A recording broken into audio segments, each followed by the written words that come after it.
सहकारी ठगे जस्तो हुँदैन देश चलाउनु। ठीक भन्नुभयो हाम्रो प्रधानमन्त्रीज्यूले। उखान टुक्का भने जस्तो सजिलो हुँदैन देश चलाउनलाई। जनताको करमा किट्नी फेरे जस्तो सजिलो हुँदैन देश चलाउनलाई। कम्बोडियामा पैसा लगानी गरे जस्तो सजिलो हुँदैन देश चलाउनलाई। गिरीबन्धु खाए जस्तो सजिलो हुँदैन देश चलाउनलाई। स्विस बैंकमा पैसा लुकाए जस्तो सजिलो हुँदैन देश चलाउनलाई।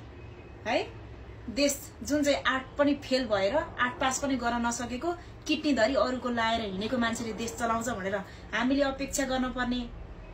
अनि तपाईभन्दा हट्टकट्टा खाइलाग्दो पढे लेखेको भिजन भएको यङ केटाले चाहिँ चलाउँदैन भनेर यतिकै आश मार्न पर्ने हो बा? कहिलेसम्म हो? किन तपाईको बाउले छोडेर गएको अंश हो र यो नेपाल? तपाईको शासनमा मात्रै चल्नको लागि के चाहिने हो? आखिर देश चलाउनलाई के चाहिने हो? राजनीतिमा आउनको लागि के चाहिने हो? प्रधानमन्त्री हुनको लागि के खुबी हुन पर्ने हो? के भिजन हुन पर्ने हो? हामी जनतालाई तपाई जस्तो प्रधानमन्त्री चाहिएको होइन। भोट माग्नलाई मात्रै नमस्ते गर्दै आउने सरकार चाहिएको होइन हामीलाई। हामीलाई अरु बेला पनि आएर गाउँ गाउँको ठाउँ ठाउँको समस्या बुझ्ने, जनताको साथमा उभिने, जनताका कुरा सुनिदिने, जनताका डिमान्डहरु के हुन् त्यो अनुसारले बुझिदिने सरकार चाहिएको हामीलाई, प्रधानमन्त्री चाहिएको हामीलाई। है नेपाल देश टट्टी हराम बनाउनुमा सबैभन्दा ठूलो हात भएको प्रधानमन्त्री, खोक्रो बनाउने प्रधानमन्त्री। अनि कस्तो खालको गणतन्त्र हो यो? बोल्नै नपाउने, कर्याप झ्याप पार्ने, लगेर थुनिहाल्ने। कम्बोडियाको त्यत्रो पैसा लगानी गरेको भन्ने कुरा कुनै पनि ल कसै कोही मान्छेले फेक समाचार फैलायो तर त्यसको अनुसन्धान गर्नु पर्दैन? बोल्यो कि कर्याप झ्याप लगाएर पारेर थुनिदिहाल्ने, उसको मुखमा मुकुण्डो लगाइदिहाल्ने, बन्द गरिदिहाल्न पर्ने? किन बोल्नै नपाउने हो? तपाईलाई पनि लागेको त आरोप त हो नि। किन त्यसको अनुसन्धान भएन? किन त्यसको छानबिन भएन? 77 वटा जिल्ला घुमाउँदाखेरि पनि रवि लामिछानेको ठोस प्रमाण अहिलेसम्म भेटिएको छैन, प्रमाण भेटिएको छैन। किन दुःख दिइराखेको छ? किन यतिसम्म निर्दयी भइरहेको छ? लाज लाग्दैन? अलिकति पनि रिग्रेट फिल भएको छैन? मैले नराम्रो काम गरे, मैले कुनै पनि मान्छेलाई गलत गरे, मैले नराम्रो गरेर दुःख दिए, यस्तो गर्नु हुँदैन भन्ने अलिकति मनमा हरि छैन? रातारात लानुपर्ने किन? कति मान्छे मारेको थियो रवि लामिछानेले? मान्छे मारेको हो के? त्यस्तो जननीय अपराध के गरे रवि लामिछानेले? मेरो प्रेसरसम्म चेक गराइयोस् भन्दाखेरि प्रेसरसम्म चेक नगराइने, मेरो घरमा एक कल गर्छु भन्दाखेरि पनि एक कल फोन गर्न नदिने। किन? मदन भण्डारीले जस्तो गायब गर्न खोजे? अस्ति आफ्नै मुखले भने हैन, मदन भण्डारी मार्ने जिम्मा मलाई दिएको थियो, मैले अस्वीकार गरिसकेपछि कांग्रेसको मान्छेले मारे भनेर खुलायाम आफूले भनेको हैन? अनि तिमीलाई चाहिँ केही कानुनै लाग्दैन? तिमीले चाहिँ जे पनि मन लागि बोल्न पाउँछ? थाहा रहेछ त?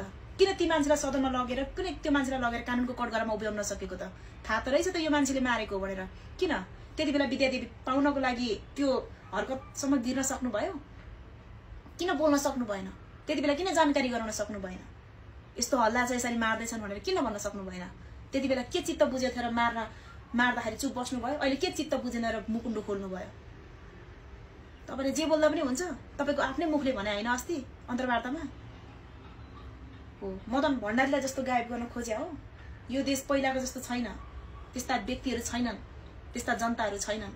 अहिले दुःख गरेर पढे लेखेका बुझेका जनताहरु छन्। जहिले पनि तिमीहरुका कुरा पत्याइदिन पर्ने। अनि खोइ घर घरमा ग्यास चुलो, खोइ रेल, खोइ रेल, पानी जहाज ल्याउँछु, दुनिया ल्याउँछु भनेर भाषण गरेर मात्रै हुन्छ कि?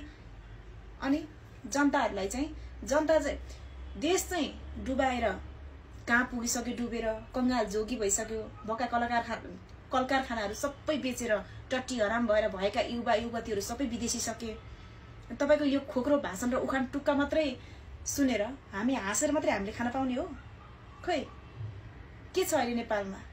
तपाईले यत्रो समय राजनीतिकमा बिताउनु भयो, के चाहिँ राम्रो काम गर्नुभयो? भएका कल कारखानाहरु सबै बेचिया छ, भएका युवाहरु सबै ढकेलेको छ। रवि लामिछानेको त्यो कालीकोटमा कि कानारी हस्पिटल बनाउँदाखेरि त्यही नागरिकताले बनाएको हैन?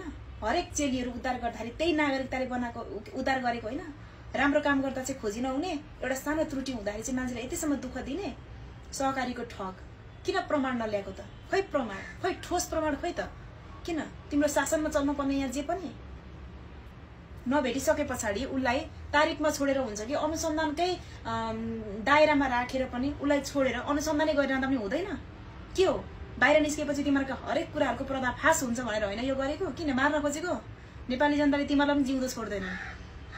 जुन चाहिँ मान्छे घद्रक्क कता गएर मर्न बेर छैन त्यस्तो मान्छे एउटा सास धरी अरूको आसपासमा फेरिरहेको छ भनिसके पछाडि त्यो मान्छे प्रधानमन्त्री हुनको लागि योग्य त्यति बिना भिजन भएको मान्छेको योग्यता छैन होला? 5 वर्ष छोडिदिनु न।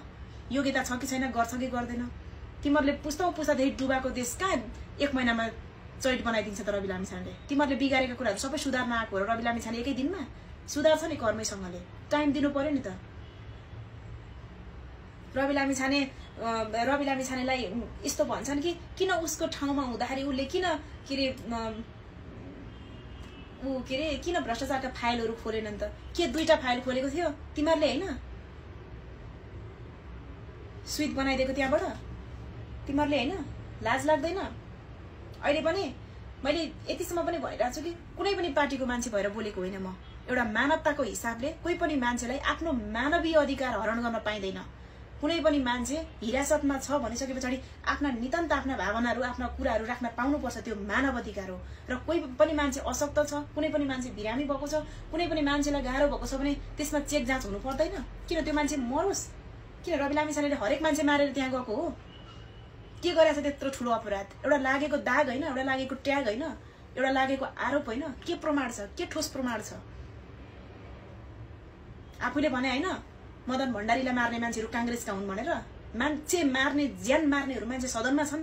एउटा आरोप लागेको मान्छे, एउटा जब सहकारीमा आरोप लागेको मान्छे आज यति धेरै दुःख दिने, यति धेरै पीडा गर्ने? हामी घरमा बस्ने मान्छेहरूलाई जुरुक जुरुक भएको छ, खुन उम्लेर त्यति पीडा भएको छ, रातभरि सुत्न सकिनँ म त्यो हिजोको समाचारले गर्दाखेरि। किन त्यतिसम्म? एउटा मनमा हरि छ भने मैले गल्ती गरेँ जस्तो रिग्रेट फिल भएको छैन? मैले एउटा मान्छेलाई साह्रै नराम्रो गरी दुःख दिएँ भनेर? किन? तिम्रो पद जोगाउनु मात्रै मानवता हो? तिम्रो पद जोगिदिनु मात्रै सबैभन्दा ठुलो कुरा हो? थाहा छ के स्वार्थको लागि बोलिरहेको छु भन्नु? प्रहरीले गर्ने हरकत त्यही हो। चोर प्रहरीले गर्ने हरकत त्यही हो, त्यही गर्नुपर्ने हो। हिजोसम्म एउटा गृह मन्त्री भएको मान्छेलाई गर्नुपर्ने हरकत त्यही हो। लछार पछार गर्ने, जाँड रक्सी खाने, के सरकारको नुन पानी खाएर एउटा हामीले तिरेको करको स्यालेरी खाएर त्यही हरकत गर्नुपर्ने हो? त्यतिसम्म माथिल्लो तहको मान्छे, त्यतिसम्म पढे लेखेको, त्यति बिना हिजोसम्म त्यति ठुलो मान्छे, हिजोसम्म गृहमन्त्री हुने मान्छेलाई त त्यस्तोसम्म हरकत गरिन्छ भने हामी जस्तो सर्वसाधारणहरूलाई के गरिन्छ होला त्यो ठाउँमा? फिल गर्नुहोस् त एकचोटि। कुनै पनि पार्टीको मान्छे भएर बोलेको होइन म। एउटा मानवताको हिसाबले एउटा मानवलाई परेको जुन हार्म भइरहेछ, जुन मान्छेलाई एउटा गलत नियतले जुन काम गरिराखेको छ त्यो इन्टेन्सनले बोलेको म।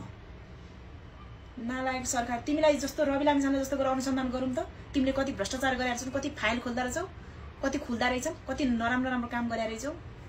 लाज नभएको